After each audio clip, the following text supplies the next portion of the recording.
સ્વાગત છે। આજે ગણિત ના પ્રકરણ 7 યા ભૂમિતિ ભાગ 2 માં કેટલાક એવા ઉદાહરણ શીખીશું।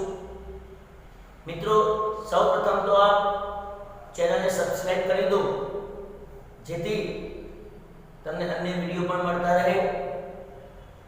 મિત્રો યા ભૂમિતિમાં હું સરળ ઉદાહરણ લઈ રહ્યો છું અને જેને અનુરૂપ તમે અન્ય ઉદાહરણ ગણી શકો છો। તો ધ્યાન રાખજો, આજે એક સરસ મહત્વનું ઉદાહરણ છે। સ્વાધ્યાય 7.1 દાખલા નંબર 3 બિંદુઓ 1 5 2 3 -2 -11 સમરેખ છે કે નહીં તે ચકાસો। ભાગ 1 માં આપણે સમરેખ માટેનો નિયમ સમજ્યા હતા, તમને બધાને ખબર જ છે। ત્રણ બાજુઓ છે, કયા ત્રણ બાજુના નામ લખી દઈએ। બિંદુ A 1 5, બિંદુ B 2 3, બિંદુ C -2 -11। સમરેખનો મતલબ શું થાય? એક જ રેખામાં આવેલા હોય તેવા બિંદુઓ। તો A, B અને C એક જ રેખામાં છે? હા, જો સમરેખ હોય તો કયું બિંદુ કયા બે બિંદુની વચ્ચે છે? તો સૌપ્રથમ શું કરવું પડશે આપણે? તો આ ત્રણ બિંદુઓના આધારે ત્રણ બાજુઓના અંતરસૂત્રની મદદથી મૂલ્ય શોધવા પડશે। ત્રણ બાજુ કઈ? તો AB, BC અને AC।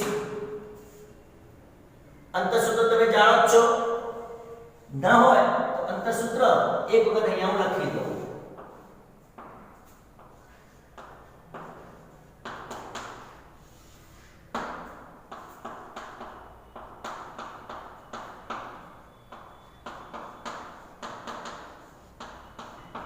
E અને B વચ્ચેનું અંતર x1 x2, x યામની બાદબાકી એનો વર્ગ પ્લસ y યામની બાદબાકી એનો વર્ગ। યાદ આવી ગયું ને? ભાગ 1 માં આપણે શીખી ગયા હતા।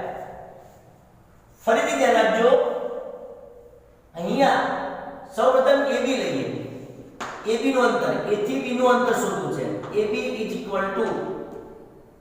अब AB નું અંતર શોધવા માટે આપણી પાસે A અને B ના બિંદુઓના નામ લખી દઈએ।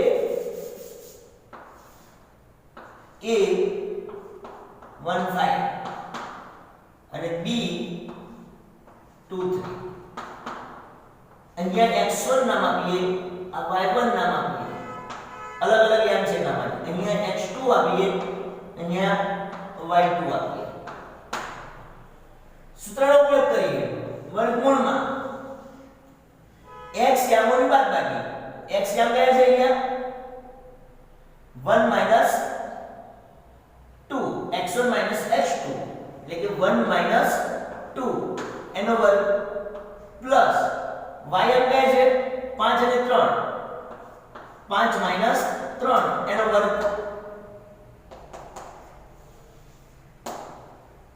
1 2 એટલે -1 પ્લસ 2 નો વર્ગ માઈનસ 1 નો વર્ગ 1 પ્લસ 2 નો વર્ગ 4 4 1 5 વર્ગમૂળમાં 5। તો AB નું મૂલ્ય કેટલું આવ્યું?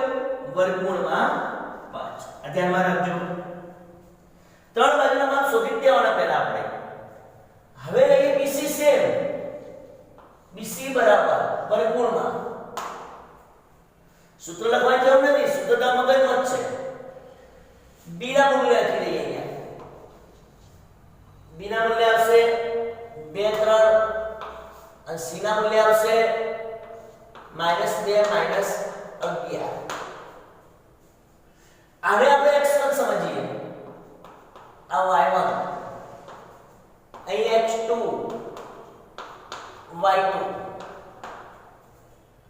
ફરીથી સેમ x બાદબાકી y આવવાની બાદબાકી એટલે કે 2 માઈનસ આપણે જાણીએ છીએ x1 માઈનસ x2 તો 2 માઈનસ માઈનસ આ છે અને અહીંયા માઈનસ 2 છે તો એ માઈનસ 2 મૂકવાના એટલે કે માઈનસ માઈનસ પ્લસ થઈ જશે 2 એનો વર્ગ plus y1 minus y2 y1 કેટલા છે 3 માઈનસ અહીંયા માઈનસ છે એટલે માઈનસ માઈનસ પ્લસ 11 એનો વર્ગ બરાબર 2 ને 4 4 નો વર્ગ વત્તા 11 નો 3 14 નો વર્ગ બરાબર 4 નો વર્ગ કેટલો થાય અને 14 નો વર્ગ કેટલો થાય એ ધ્યાનમાં રાખવાનું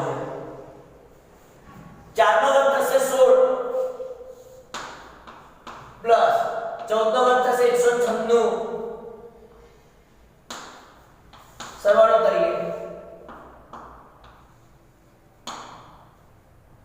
વર્ગમૂળમાં 212 તો BC નું મૂલ્ય આવ્યું વર્ગમૂળમાં 212 આ બીજો પોઈન્ટ આવ્યો આ પહેલો પોઈન્ટ હતો આ બીજો પોઈન્ટ આવ્યો આને પેટી કૌંસમાં મૂકી દઈએ નંબર 2 હવે લઈએ AC ની વાત કરીએ AC નું મૂલ્ય મેળવીએ તો એના માટે પણ આ વર્ગ ધ્યાન રાખજો એની કિંમત કેટલી છે 1 5 C ની કિંમત કેટલી છે -2 -11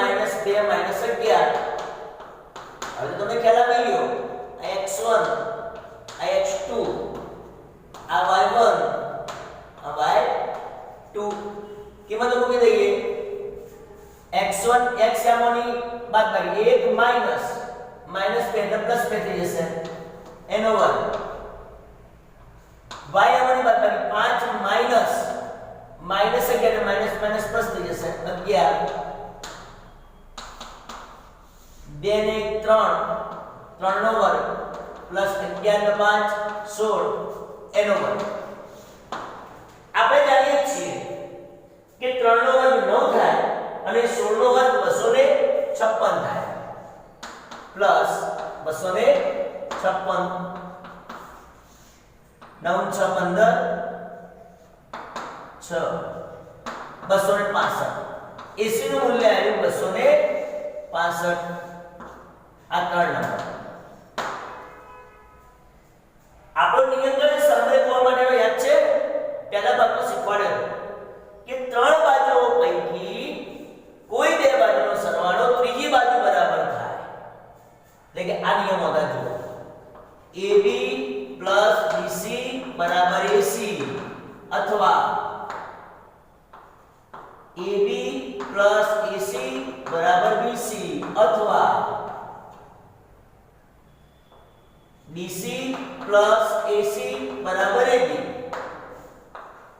ત્રણ મૂલ્ય ધ્યાનમાં રાખજો કોઈ બે બાજુનો સરવાળો ત્રીજી બાજુ બરાબર થાય તો આપેલ બિંદુઓ A B C એ સમરેખ છે તો જોઈએ અહીંયા જો AB અને BC નો સરવાળો આ વર્ગમૂળમાં 5 છે અને વર્ગમૂળ 212 છે વર્ગમૂળમાં 5 ની આપણે આશરે કિંમત સમજીએ તો જલ્દી મગજમાં બેસશે વર્ગમૂળમાં 5 ની આશરે કિંમત આવશે 2.24 જેટલી તમારી ગાઈડમાં આપેલું છે ધ્યાનમાં રાખજો અને વર્ગમૂળમાં 212 ની આશરે કિંમત છે 14.56 અને વર્ગમૂળમાં 265 ની આશરે કિંમત છે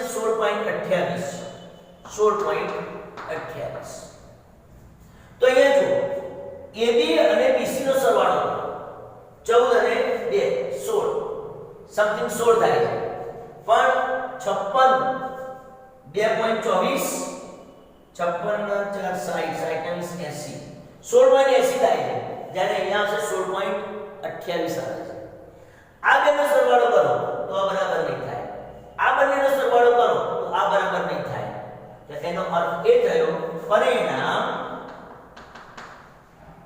1 2 અને 3 પરથી AB BC not equal to AC AB BC not equal to AC તે જ રીતે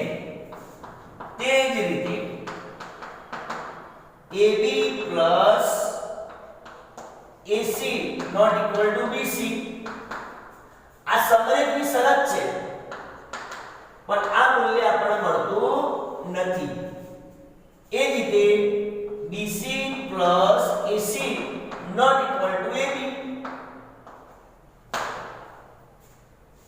તો આનો અર્થ એ થયો કે AB અને C સમરેખ નથી. મિત્રો ખબર પડી ગઈ ને? બીજું ઉદાહરણ સમજીએ. સ્વાધ્યાય 7.1 દાખલા નંબર 4. બિંદુ આપે છે આપણને 5 - 2 6 4 અને 7 - 2 એ સમદ્વિ બાજુ ત્રિકોણના શિરોબિંદુ છે. મિત્રો ભાગ 1 માં આપણે ત્રિકોણ વિશે ચર્ચા કરેલી, ફરીથી આપણે સમજી લઈએ. માનો કે ત્રણ ત્રિકોણ આપણે લઈએ અહીંયા. ત્રિકોણ ABC, ત્રિકોણ ABC અને ત્રિકોણ ABC. આ ત્રણે ત્રણ ત્રિકોણ. આમાં યાદ રાખજો, આ ત્રિકોણ ABC માં જો ત્રણેય બાજુઓના અંતરસૂત્રની મદદથી જ શોધવાના. AB, BC અને AC આ ત્રણના માપ સમાન આવે તો કયો ત્રિકોણ કહેવાય છે? ખબર છે ને? સમબાજુ. આગળનું બીજું નામ આપ્યું આપણે સમભુજ ત્રિકોણ કહે છે. એ જ રીતે માનો કે આ ત્રણ બાજુઓ પૈકી બે બાજુના માપ સરખા હોય અને ત્રીજી બાજુનું માપ સરખું ન હોય. કોઈ પણ બે બાજુના માપ સરખા હોય અને ત્રીજી બાજુનું માપ સરખું ન હોય તો આપણે જાણીએ બે બાજુના માપ સરખા છે. બે સમ સરખા દ્વિ એટલે બે બાજુના માપ સમદ્વિભુજ અથવા સમદ્વિ બાજુ અથવા એને ભુજ પણ કહેવાય. ધ્યાન રાખજો, બાજુ ત્રિકોણ કહે છે. અને છેલ્લો આપણે શીખ્યા આપણે કે ત્રણેય બાજુના માપ સમાન ન હોય તો વિષમ બાજુ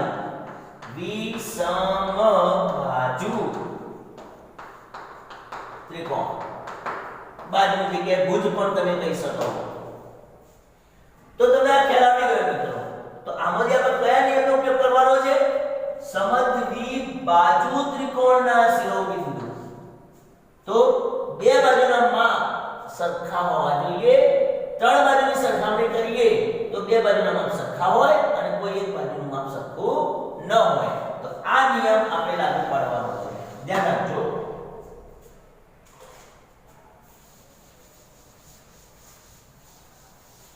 તો અંતરસૂત્રની મદદથી આપણે શું લેવાનું છે? અહીંયા નામ આપી દઈએ પહેલા. A 5 - 2, B 6 - 4 અને C 7 - 2. આપણે ત્રણ બાજુ કઈ? AB, BC અને AC. આ ત્રણ બાજુના માપ કોની મદદથી? અંતરસૂત્રની મદદથી શોધવાના. અંતરસૂત્ર ફરીથી યાદ કરી લઈએ. x યામનો તફાવત y યામનો તફાવત એનો વર્ગ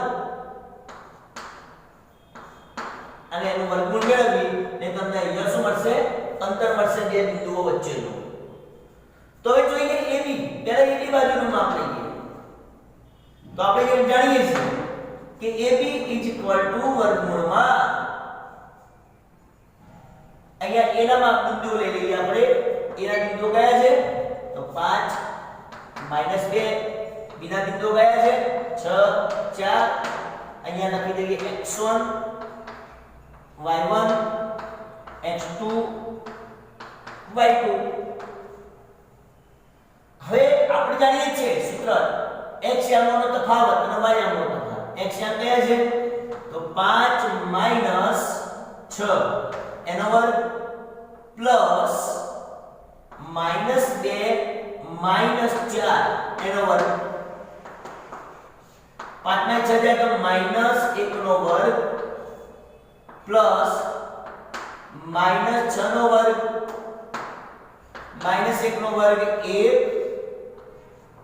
6 નો વર્ગ માઈનસ નો વર્ગ પ્લસ 6 નો વર્ગ 36 ને 37 તો વર્ગમૂળમાં 37 AB બરાબર આવ્યા વર્ગમૂળમાં 37 ખ્યાલ આવ્યો મિત્રો। હવે BC ની વાત કરીએ નંબર 2 BC લઈએ BC બરાબર વર્ગમૂળમાં એ પેલા અહીંયા સાઈડમાં B ના યામ લખી દઈએ 6 4 C ના યામ લખી દઈએ 7 -2 આનું નામ આપી દઈએ x1 આ x2 આ y1 આ y2 सूत्र अनुसार अंतर सूत्र अनुसार x यामनो तफावत 6 - 7 एनो वर्ग प्लस 4 माइनस माइनस 2 છે એટલે કે પ્લસ થઈ જશે 2 એનો વર્ગ 6 - 7 તો -1 નો વર્ગ 4 ને 2 6 નો વર્ગ -1 નો વર્ગ 1 6 નો વર્ગ 36 બરાબર વર્ગમૂળમાં 37 તો BC બરાબર આવ્યું વર્ગમૂળમાં 37 ત્રીજો માપ લઈએ AC બરાબર વર્ગમૂળમાં 7 જોઈએ એનું મૂલ્ય કયું છે તો 5 - 7 C નું મૂલ્ય કયું છે 7 - 2 અહીંયા x1 અહીંયા x2 અહીંયા y1 અને અહીંયા y2 જો x સામાન્ય બાદબાકી લઈએ તો 5 - 7 એનો વર્ગ પ્લસ -7 -2 એનો વર્ગ જોઈ લઈએ 5 / 7 જાય તો -2 નો વર્ગ પ્લસ -9 નો વર્ગ -2 નો વર્ગ 4 प्लस -9 નો વર્ગ 81 81 × 4 85 અહીંયા જોઈ લઈએ આપણે AB બરાબર વર્ગમૂળમાં 37 BC બરાબર વર્ગમૂળમાં 37 અને AC બરાબર વર્ગમૂળમાં 85 ત્રણ બાજુ પૈકી બે બાજુ સમાન છે એટલે કે AB બરાબર BC બરાબર AC થવા જોઈએ પણ AC નું મૂલ્ય કેટલું આવ્યું છે વર્ગમૂળ 85 જ્યાં આ બંનેના મૂલ્ય કેટલા છે વર્ગમૂળ 37 વર્ગમૂળ 37 લખી શકાય AB બરાબર BC પરંતુ AB BC ના માપ AC બરાબર નથી એટલે નોટ ઇક્વલ ટુ AC એનો અર્થ એ થયો કે આ ત્રણ જે શિરોબિંદુ હતા એ બે બાજુના માપ સરખા છે જ્યારે ત્રણ બાજુના માપ સરખા નથી એટલે લખાય ABC સમદ્વિભુજ અથવા સમદ્વિ બાજુ ત્રિકોણના શિરોબિંદુ છે સમજ